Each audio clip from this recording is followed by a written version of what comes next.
Chapter 1. First Contact. For centuries, humanity had peered into the void of space, searching for signs of intelligent life. But the truth had always remained elusive. The first few decades of the 21st century saw humans beginning to explore the edges of the solar system. Probes landed on distant moons, satellites and telescopes reached out into the unknown, but no direct contact was made. Until one day, the silence was broken. It came without warning, a signal, a structured transmission emanating from a distant star system, trillions of miles away. It was the first proof that we were not alone in the universe. Governments across the world reacted swiftly, forming international coalitions to manage the unprecedented event. The UN led the charge, establishing the Earth First Initiative, a group composed of the best minds in science, philosophy, linguistics, and diplomacy. Their task was simple, or so they thought: prepare humanity for the encounter, understand the message, and make contact with the beings who had reached out. The first transmissions were cryptic, mathematical in nature: prime numbers, geometric shapes, and binary sequences. To many, it seemed like a game of cosmic chess. These aliens, whoever they were clearly intelligent, and they had chosen to communicate with humanity. Months passed, then years. The aliens, who called themselves the Zothar, were patient. They continued to send messages, but their responses were slow and deliberate. Earth scientists decoded more complex parts of the signal, eventually establishing a rudimentary communication. The Zothar were curious, but they had their own agenda. They were coming to Earth. Then came the day. A fleet of ships appeared in Earth's orbit, massive structures, unlike anything humanity had ever seen. They hovered silently, casting shadows over the planet's surface. A message was broadcast to every communication channel on Earth: "We are the Zothar. Prepare for our arrival. We seek to understand your species. We seek your cooperation." The world held its breath. This was the moment humanity had waited for, an opportunity to prove that we were more than just another species in the cosmic void. We could prove ourselves worthy of the stars. But in the deepest chambers of Earth's military and intelligence agencies, a darker question lingered. What if humanity was not ready for this? What if the aliens didn't come in peace? Chapter 2. The Alliance. A select few were chosen to represent humanity in what became known as the Earth-Zothar Summit. Among them was Dr. Sylvia Moore, a renowned astrophysicist who had played a major role in deciphering the Zothar's communication patterns. She was brilliant, poised, and hopeful. In her eyes, the aliens were just like us, curious, seeking knowledge and wanting to build bridges. Her counterpart was General Jonathan Holt, a veteran of countless covert operations and military engagements. Unlike Dr. Moore, Holt viewed the aliens with suspicion. He had studied the patterns of alien contact throughout human history. Every time civilizations had met, one side had always sought to dominate the other. Holt's philosophy was simple: trust no one, especially not an unknown alien species capable of traveling across the stars. The summit was held in a secluded, highly secure underground facility. Leaders from all corners of the Earth gathered, and for the first time, humanity's fractured nations came together with a single goal: survival. The Zothar had requested a face-to-face meeting, and humanity had prepared for it. On the day of the meeting, the Zothar's emissaries, tall, towering beings with luminescent skin and elongated limbs, arrived at the facility. Their appearance was otherworldly, their movements graceful and calculated. They wore no clothing, but their bodies shimmered with a subtle energy field that seemed to protect them from the harsh atmosphere of Earth. Their faces were faceless in the traditional sense, smooth and featureless, with only a pair of glowing eyes that seemed to pierce through every observer. The representatives of Earth stood in silence, waiting for the Zothar to speak, and when they did, their voice reverberated in the minds of every human present. It was a collective voice, not one single sound, but an amalgamation of tones that resonated in unison, speaking directly to the consciousness of those who listened. We are the Zothar. Our civilization has traveled across the stars for millennia. We seek knowledge, and we wish to study your species. You are different from the other creatures we have encountered. You are unpredictable. That is why we have come. We wish to understand you. The Zothar were direct in their approach, showing little emotion or understanding of the social complexities of human behavior. For them, everything was an equation, a calculation, a means to an end. Dr. Moore stood and addressed the aliens. We welcome your curiosity. We are eager to share knowledge and build a relationship. There is much we can offer. General Holt's gaze was fixed on the Zothar, his mind already racing with contingencies. What's your true purpose? He asked, voice steady but firm. Are we merely a curiosity to you, or do you have other intentions? The Zothar remained silent for a moment. Then they responded. We have traveled far. We have seen many species, but your species is different. You are dangerous. It is your unpredictability that intrigues us. Dr. Moore and the others exchanged uneasy glances. The aliens weren't just curious, they were assessing humanity. And, in their minds, humanity had already been labeled as a potential threat. Chapter 3. The Unseen Power. Weeks passed. Earth's governments began to cooperate with the Zothar, allowing them to establish research outposts on Earth and share technological advancements. The aliens were peaceful, for the most part, but their presence was unsettling. They were not like the benign creatures one might imagine, but cold and calculating, assessing every move, every action. And then, something began to happen that no one expected. Humanity, for all its faults, had a unique ability to adapt. And it wasn't just adaptation in the scientific sense, it was psychological, political, and social. Humanity had faced extinction before and emerged stronger. Wars had torn civilizations apart, but every time they had rebuilt, learned, and evolved. There was an underlying strength to humanity that the Zothar didn't understand, a relentless drive that could not be predicted. One evening, an anonymous individual, someone from within the highest echelons of Earth's governments, sent a message to General Holt. It was a simple directive: prepare for the worst. This message was not just a warning. It was a call to action. It seemed that while the Zothar believed they could manipulate or outthink humanity, they had severely underestimated the depth of humanity's will to survive. In secret, General Holt activated a program known as Project Sentinel, a plan created years earlier as a precautionary measure in case humanity was ever faced with a superior alien force. The project was an insurance policy against the Zothar, hidden in plain sight, buried beneath layers of bureaucracy, and designed with only one goal: if the Zothar ever turned hostile, humanity would be ready. The project involved the creation of a highly classified weapon system, an artificial intelligence that would enable Earth to harness all the resources of the planet for one singular purpose: to defend against an existential threat. This AI would tap into every aspect of Earth's infrastructure: satellites, military networks, industrial output, and even the power grids. But what General Holt and his team didn't realize was that humanity had already unlocked something far more dangerous than an AI. They had unlocked human ingenuity, the same force that had driven them to conquer the Earth, to reach the stars, and to survive against all odds. The Zothar believed their intelligence made them invincible. They had no concept of the sheer force of will that resided in humanity's heart. Chapter 4. The Reckoning. It was a quiet night when the Zothar made their move.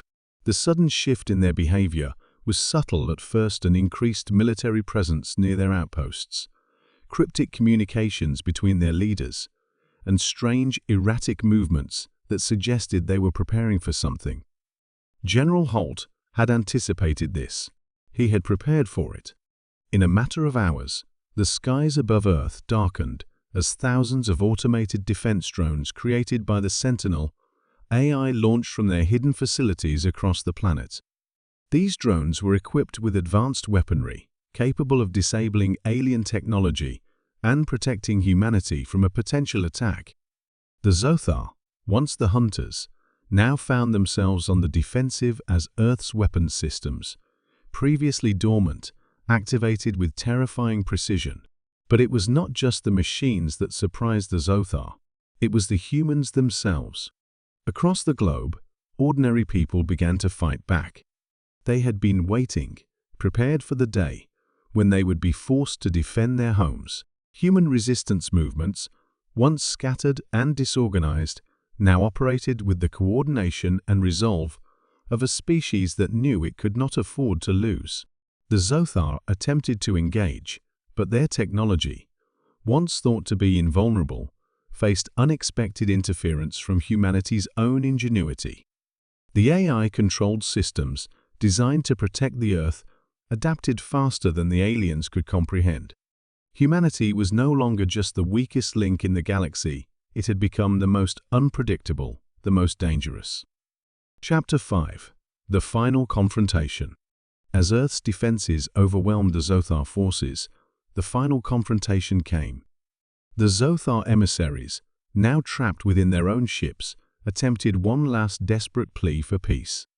They broadcast a final message: "We never understood you. We never understood your drive. Your unpredictability is your greatest strength. You will never be controlled." But it was too late. Humanity had shown the universe exactly why it was the most dangerous species in existence.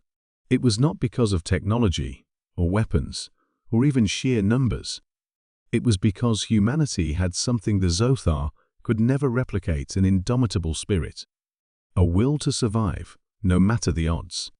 The day humanity showed aliens why we're the most dangerous species was the day when the Zothar learned that you can never predict what a human will do next. And in the end, that unpredictability had become their greatest weapon. Chapter 6. The Aftermath. The retreat of the Zothar was not a victory, it was an exhale. Humanity, battered yet triumphant, had faced the unknown and emerged stronger. But the victory came at a cost. The world had changed forever. Though the Zothar fleet had fled, they left behind fragments of their technology and the unsettling truth: humanity had only seen a glimpse of their power. Earth was now marked on the cosmic map as a species that could not be so easily dominated or manipulated. And the truth that everyone feared was slowly sinking in: if the Zothar were the first to encounter humanity, others were sure to follow. In the weeks that followed the confrontation, a fragile peace hung over the world. Nations debated the next steps, whether to fortify the planet with more military defenses or attempt a new era of cooperation with whatever alien species might come next. The feeling was palpable. Humanity's story was just beginning.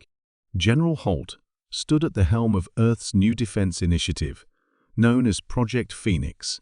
The idea was simple: prevent another surprise. With the Zothar gone, Earth had a brief moment to regroup and prepare. But Holt knew this wouldn't last forever. The Zothar had been just one species, and the universe was vast. Dr. Sylvia Moore, on the other hand, had a different vision. She argued that humanity should not retreat into fear, but instead seek to establish a true place among the stars. They had proven their resilience. Now it was time to prove their ability to build alliances. The Zothar came here for knowledge, Dr. Moore said during a UN speech. We can do the same. We can seek out other species, not with weapons, but with wisdom. Let's show the universe that we are not just dangerous, but capable of great things. But Holt was less optimistic. The universe doesn't care about wisdom. It cares about survival. We need to prepare for the worst, because there will be others. Despite their differing opinions, the two leaders could agree on one thing: humanity could not afford to be complacent. The universe had shown them a glimpse of the unknown, and it was not a friendly place. Chapter 7. Shadows in the Void. Months passed. and Earth's government struggled with their decisions. Nations split over the direction the planet should take. Some wished to form a global military alliance to prepare for potential threats. Others, led by Dr. Moore, wanted to start sending exploratory missions into deep space, seeking other civilizations, learning from their mistakes. Meanwhile, the Zothar remained silent, but their message had not been forgotten. The Zothar had been mere visitors, but their actions had set in motion a series of events that rippled across the galaxy. Unknown to Earth, their retreat had triggered something far more dangerous than a fleet of alien invaders, a cosmic network of watchers. The Zothar were not the only ancient species in the universe. As they fled Earth's orbit, they sent out a warning across the stars, an encrypted message that would alert others to the sudden emergence of a species that had just taken down one of the galaxy's most powerful civilizations. What would be the reaction of the other beings watching the galaxy? No one knew yet. It was during this time that humanity experienced something odd, unexplained signals from deep space. At first, they were dismissed as random cosmic noise or some artifact from the long-abandoned space probes. But Dr. Moore, always the optimist, noticed something peculiar. The signals were too structured to be random. They followed a pattern. They were an invitation or perhaps a challenge. Earth's scanners were suddenly overwhelmed with activity, and what followed was a brief but intense silence that gripped the planet. For a moment, no one knew if this was the calm before a storm. And then, after a long, chilling pause, the signal intensified. "We are the Cairn. We have watched. We know of your victory. You are dangerous. But you are also weak. You have not seen the true strength of the universe." A shockwave rippled through humanity's fragile peace. The Cairn were older than the Zothar, rumored to be a species that had roamed the stars for millions of years, leaving nothing but ruin in their wake. Unlike the Zothar, who sought understanding, the Cairn sought only one thing: power. And they considered humanity's existence to be a threat. Chapter 8. The Cairn Response. General Holt immediately went into action. This was not a time for diplomacy. The Cairn were not like the Zothar. They would not negotiate. They would not listen to reason. Humanity's options were limited. And with the knowledge that the Cairn were coming, Holt activated Earth's most advanced military systems. Project Sentinel had been upgraded since its initial launch, and now it was prepared to take on the unknown with even more devastating weaponry. Dr. Moore, however, still believed there was a chance to reach out. Her belief in the power of understanding and cooperation had not wavered. She insisted that Earth should send a diplomatic delegation, an effort to meet the Cairn before they arrived, and to prevent a full-scale conflict. "Violence will only beget violence," Dr. Moore argued. "We need to show them that we are not an enemy to be feared, but an ally to be respected." The Zothar underestimated us, but the Cairn might see the wisdom in peace. Holt wasn't convinced. "I think you're underestimating them, Sylvia. The Cairn won't listen to our words. They've come to conquer." The world held its breath, torn between the military and the diplomatic factions. The Cairn were en route, and their fleet was massive, their intentions unknown, and Earth's fate hanging in the balance. Chapter 9. The Siege. It didn't take long for the Cairn fleet to arrive at Earth's orbit. Their ships were unlike anything humanity had seen: monolithic, intimidating, and designed for conquest. They radiated power, both in their design and in the sheer presence they exuded. The Cairn gave Earth an ultimatum: surrender or face annihilation. Earth's leaders, in a desperate bid to avoid the bloodshed that had marred the Zothar encounter, opened channels for communication. General Holt was ready to launch Earth's full military arsenal, while Dr. Moore prepared to meet the Cairn face to face in the hopes of sparing lives. The Cairn, however, were not interested in diplomacy. They sent a chilling message: "We offer no terms. We offer no peace. You will kneel before us, or you will burn."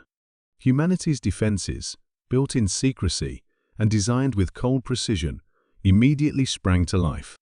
Project Sentinel activated its arsenal of defense drones, fighter ships, and planetary defense systems. What followed was the most intense battle ever seen in the history of Earth, a war fought not only with weapons, but with intelligence, with human ingenuity, and with sheer will. The Cairn were brutal.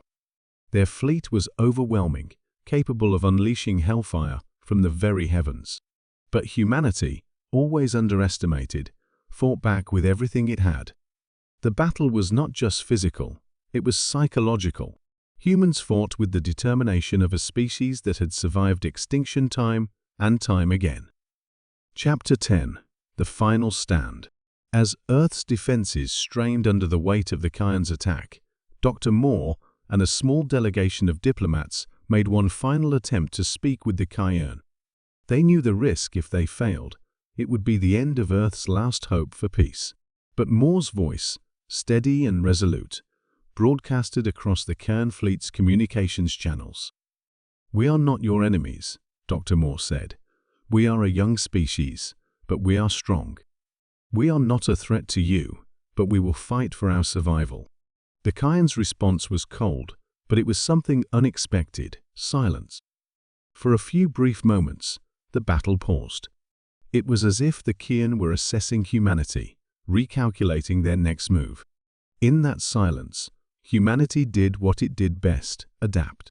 The Zothar had underestimated humanity's unpredictability, and now the Cairn were beginning to see that humanity's true power lay not just in weapons, but in the unwavering resolve to stand against all odds. Then, without warning, the Cairn fleet began to retreat, their ships vanishing into the depths of space. They had recognized the undeniable truth: humanity would not bow, and that was something they could not conquer. Chapter 11.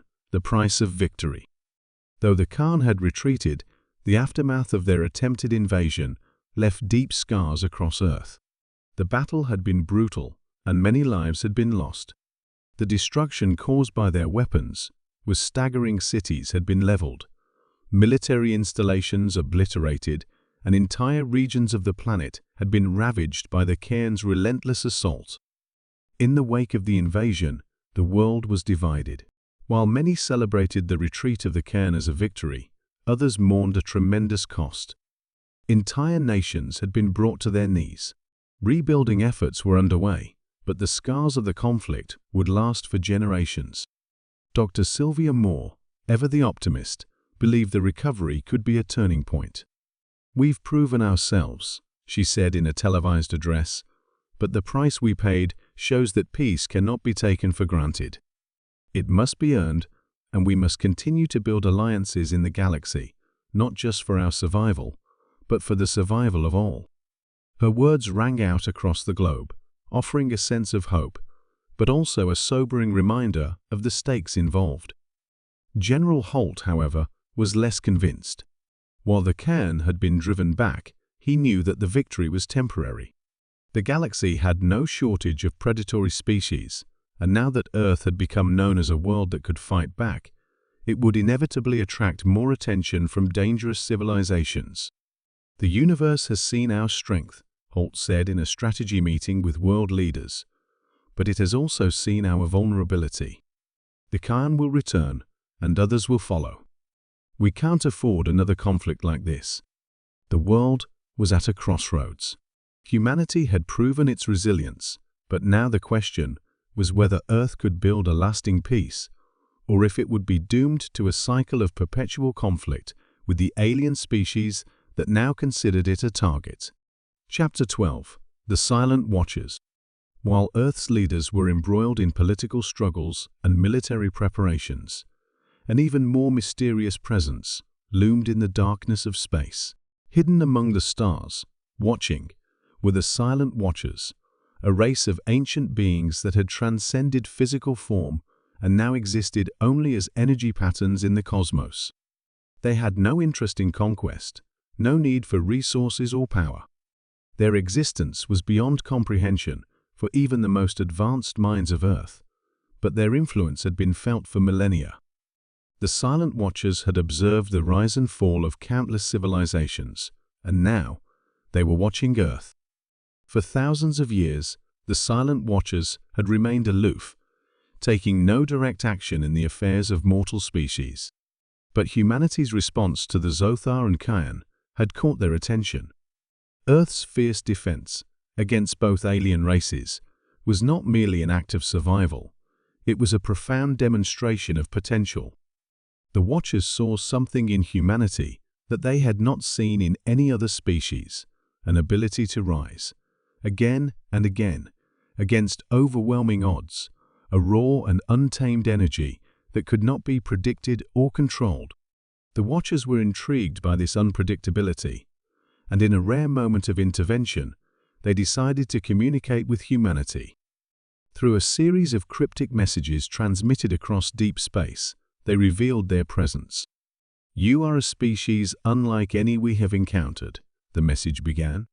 "You have shown strength, but it is not your strength that we seek. It is your will. We will teach you, not to conquer, but to understand, to evolve." These words were not spoken by a voice, but were felt directly in the minds of those who received the transmission. Dr. Moore, who had always believed that humanity's greatest asset was its capacity for learning and growth, was the first to recognize the significance of the message. She contacted General Holt and other world leaders immediately. "We have an opportunity," Dr. Moore insisted. "The Silent Watchers are offering to teach us. If we can learn from them, we might not only survive, but we might thrive in the galaxy." Holt, always pragmatic, saw the message as another unpredictable element in the ever-shifting galactic landscape. "Are you sure we can trust them?" he asked. "These beings have watched us from the shadows. What do they really want?" Dr. Moore's voice was steady. "What if they've been waiting for us to prove ourselves? We've shown we can fight, but now we need to show that we can learn and grow. The Silent Watchers could be our chance to learn the true power of knowledge." Chapter 13. The Evolution of Humanity. With the Silent Watchers' offer on the table, Earth's leaders once again found themselves at a crossroads. General Holt advocated for caution, urging that humanity should not blindly trust the Watchers. But Dr. Moore, backed by a coalition of scientists, diplomats, and advocates for peaceful exploration, argued that this was a rare chance to change the course of history. The decision was made. Humanity would begin a new chapter in its relationship with the galaxy, not as conquerors, but as students. The Silent Watchers initiated their teaching program, a process unlike anything humanity had ever encountered. They did not communicate with words or images, but through complex neural patterns, allowing humans to experience knowledge directly and immersion into the very fabric of the universe. Those who underwent the process described it as a transcendent experience, as if their consciousness expanded to encompass the entire cosmos. Dr. Moore and a team of the brightest minds in humanity volunteered to undergo this radical form of learning. As they merged their consciousness with the Watchers, they began to unravel the mysteries of the universe, the origins of life, the true nature of energy, and the deep interconnectedness of all things. Yet, not all of humanity agreed with this new direction. Many feared that by aligning with the Silent Watchers, humanity would lose its autonomy or become enslaved to an ancient, unknowable intelligence. A faction of the military, led by General Holt, argued that Earth's strength had come from its independence and unpredictability, not from becoming beholden to a distant, ancient power. But Dr. Moore remained steadfast. "We are not becoming subservient," she explained. "We are evolving. This knowledge will empower us, not enslave us. It will allow us to choose our own future."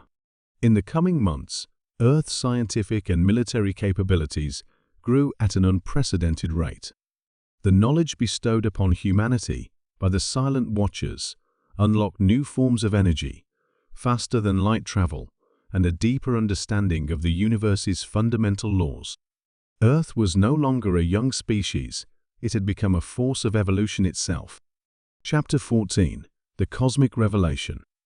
As humanity expanded its understanding of the universe, something extraordinary happened.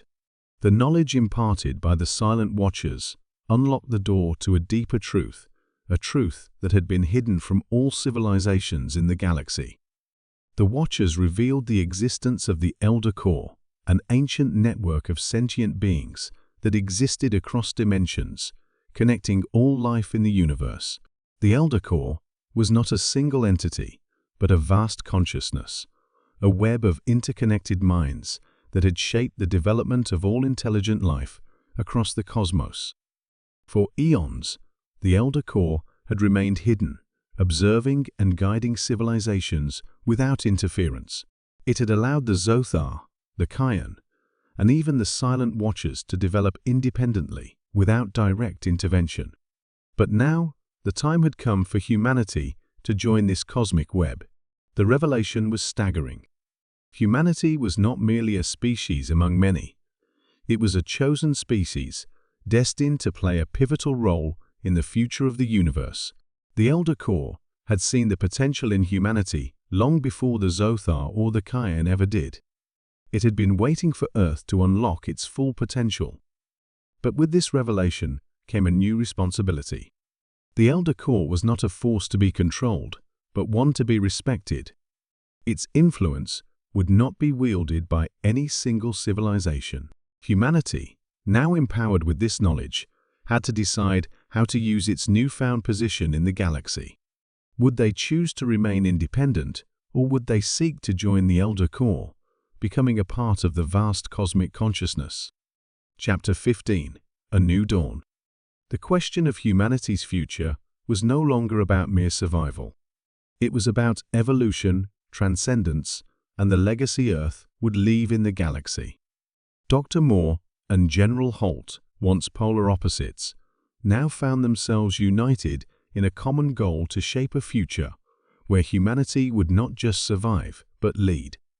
In a final address to the world, Dr. Moore spoke to the citizens of Earth.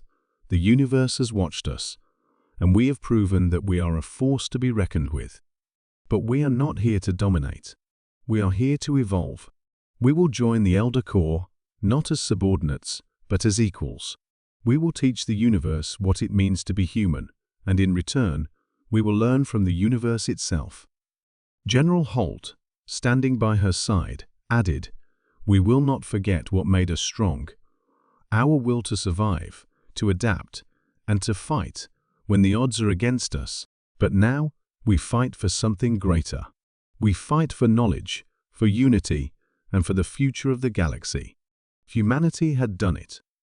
It had risen from the ashes of war and destruction, becoming not just the most dangerous species, but the most enlightened. And as Earth's first ships set sail beyond the stars, humanity's future stretched out before it, infinite and full of possibilities. The day humanity showed aliens why we were the most dangerous species was not the end. It was only the beginning of a new era, one where humanity would shape the galaxy, not through might, but through the power of knowledge, resilience, and an indomitable will to evolve. The universe would never be the same. Chapter 16: The Infinite Horizon. The dawn of humanity's new age arrived quietly, yet it was unlike anything Earth had ever witnessed. The planet, recovering from the scars of war and revolutionized by the knowledge gifted by the Silent Watchers, had entered an era of unprecedented peace and growth. But while Earth was recovering, humanity was not simply sitting back, it was advancing, expanding, and pushing forward into the stars. The first ships, equipped with advanced technology and faster-than-light propulsion systems, set off toward distant worlds. Earth was no longer a lone, isolated planet in the cosmos, it was becoming a part of the galactic community. Humanity was determined not to repeat the mistakes of past civilizations that had been consumed by fear, greed, or an unquenchable thirst for power. The Elder Core, though mysterious, had left its mark on Earth. Its presence was not one of dominance, but of guidance. Through its teachings, humanity had learned that true power was not in brute force, but in understanding, harmony, and shared knowledge. The Silent Watchers, who had once observed from the edges of the universe, now became humanity's allies, guiding them as they ventured into the unknown. Dr. Moore and General Holt, who had once stood on opposite sides of the same debate, now stood united, having come to understand that the universe was not just a place to conquer or defend, it was a vast interconnected system of life, intelligence, and potential. They had grown as individuals, as leaders, and as representatives of a new era for Earth. Humanity, with its once untamed energy, had matured into something different. It was no longer a species defined by its survival instincts alone. Now, it was defined by its capacity for growth, its ability to adapt to and learn from the universe. There were still threats in the galaxy, some from ancient, power-hungry civilizations, and others from the shadows of the unknown. But humanity was no longer just reacting, it was taking action, learning from the past, and looking forward to the future. On the day Earth's first interstellar embassy was constructed, Dr. Moore stood before the crowd, now fully understanding that humanity's potential was limitless. We are no longer a species defined by our battles or our struggles. We are defined by our will to understand, to unite, and to thrive. Today, we reach out to the galaxy, not with weapons, but with wisdom. General Holt, too, shared his thoughts, but his voice had changed. We have seen what happens when we fight alone. But now, we fight for something far greater. We fight for peace, for knowledge, and for the future. We will protect our way of life, but we will also respect the lives of others. The galaxy is vast, and it is waiting for us. As Earth's first ships began to travel beyond the known galaxy, humanity looked not to dominate, but to explore.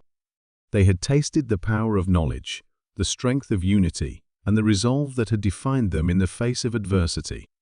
And now, as they ventured into the unknown, they did so with the understanding that they were no longer alone. There were many species out there, some older, wiser, and more powerful, but all interconnected in the vast cosmic web. Humanity's place in that web was no longer uncertain. The stars, once distant, unreachable beacons, now stood as reminders of the infinite possibilities that lay ahead. And with each new world humanity reached, they realized one undeniable truth. They had earned their place in the universe, not through force, but through the strength of their spirit and the unbreakable will to rise when all seemed lost. It was a lesson the Zothar, the Kayan, and even the Silent Watchers had learned. Humanity would never bow. We would always rise, again and again. The final message from the Silent Watchers echoed through humanity's collective consciousness, not as a command, but as an invitation. The galaxy is vast, but it is yours to shape. Learn, grow, and remember. Strength lies in unity, in wisdom, and in the courage to explore the unknown. And so, with that, humanity's journey had only just begun.